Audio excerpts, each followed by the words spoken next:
নমস্কার বন্ধুরা, আমার ইউটিউব চ্যানেলে আপনাদের সকলকে স্বাগত। আজকের বিষয়টা হচ্ছে শ্বাসকষ্ট। এই শ্বাসকষ্ট থেকে আমরা কিভাবে মুক্তি পাব সেটা আজকে আলোচনা করব। যাদের শ্বাসকষ্ট আছে, মানে হঠাৎ করে যদি শ্বাসকষ্ট তৈরি হয় তাহলে আপনি কি করবেন সেই বিষয়টাই আজকে আপনাদেরকে জানাবো।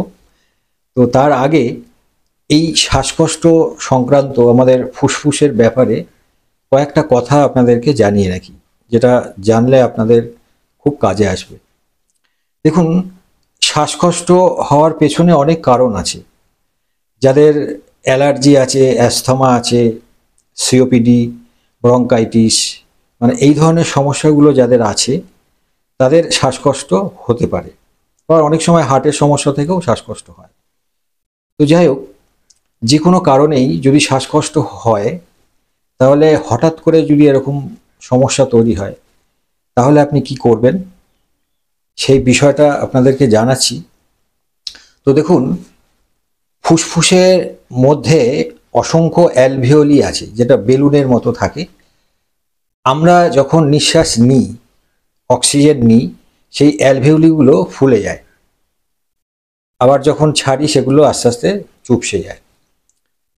তো এই অ্যালভিওলিগুলোর কাজ হচ্ছে এটা, আমাদের অক্সিজেন ঢুকছে এবং কার্বন ডাই অক্সাইড বেরোচ্ছে। সমস্যাটা হচ্ছে কোথায়, আমাদের পরিবেশে যে অসংখ্য ধুলো ময়লা প্রতিনিয়ত আমাদের নাক দিয়ে ঢুকছে।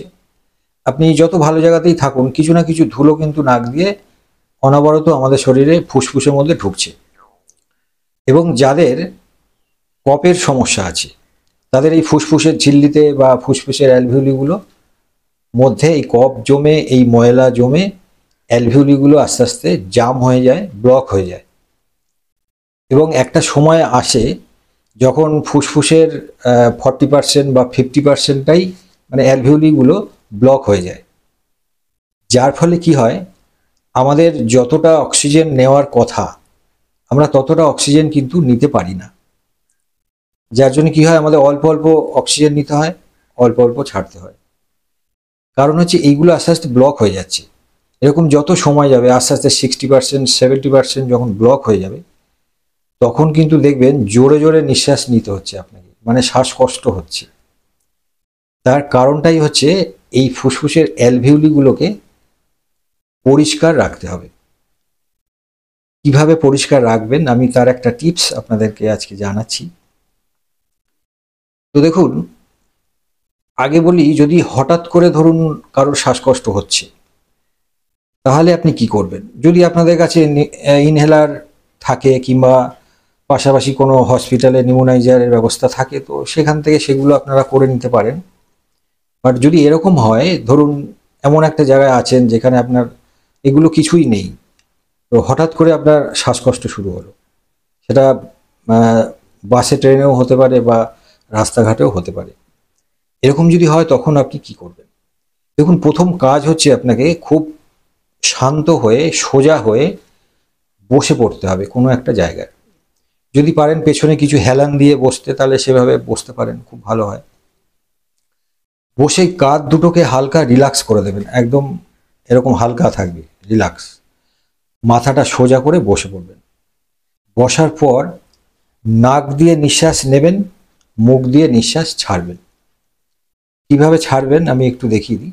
দেখুন, প্রথমে যতটা পারলেন নাক দিয়ে নিঃশ্বাসটা নিয়ে নিলাম, এবার মুখ দিয়ে ছাড়ছি। এই যে নাক দিয়ে নিচ্ছি,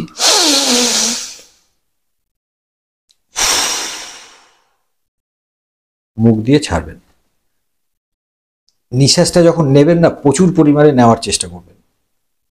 আর নিঃশ্বাস যতক্ষণ ধরে নেবেন, ধরুন 5 সেকেন্ড ধরে আপনি পুরো নিঃশ্বাসটা নিলেন, এবার যখন ছাড়বেন মুখ দিয়ে তখন তার ডবল, মানে 10 সেকেন্ড ধরে ছাড়তে হবে। মানে এত ছাড়বেন যেন ভেতরে কোনো হাওয়া না থাকে। নেবেন, ছাড়বেন, এরকম কন্টিনিউ করতে থাকবেন। এরকম যদি 4-5 মিনিট আপনি করতে থাকেন, দেখবেন আপনার শ্বাসকষ্ট কিন্তু অনেকটাই ঠিক হয়ে গেছে। তারপর আপনি সুযোগ পাবেন কোথাও যদি নিউমোনাইজার বা ইনহেলার থাকে সেগুলো আপনি করবেন, কিন্তু আপাতত আপনি কিন্তু সমস্যা থেকে মুক্তি পেয়ে যাবেন। এখন হচ্ছে যাদের শ্বাসকষ্ট হয়, মাঝে মাঝেই এই সমস্যাগুলো থাকে, তারা কি করবেন? দেখুন, তাদের জন্য সব থেকে ভালো উপায় যেটা আপনারাও জানেন, প্রথম কথা সেটাই বলি, সেটা হচ্ছে গরম জলের ভেপার তাদের কিন্তু নিয়মিত এটা নিতে হবে। 2 দিন পর বা 1 দিন পর পর হলেও এটাকে নিতে হবে।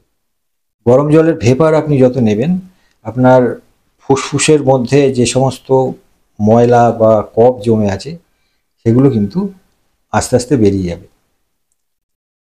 আর নাম্বার 2, একটা ঘরোয়া টিপস, গোলমরিচ পাওয়া যায় আপনারা জানেন, আর কিছুটা লবণ, এটা দিয়ে একটু জল ভালো করে ফুটিয়ে নিন।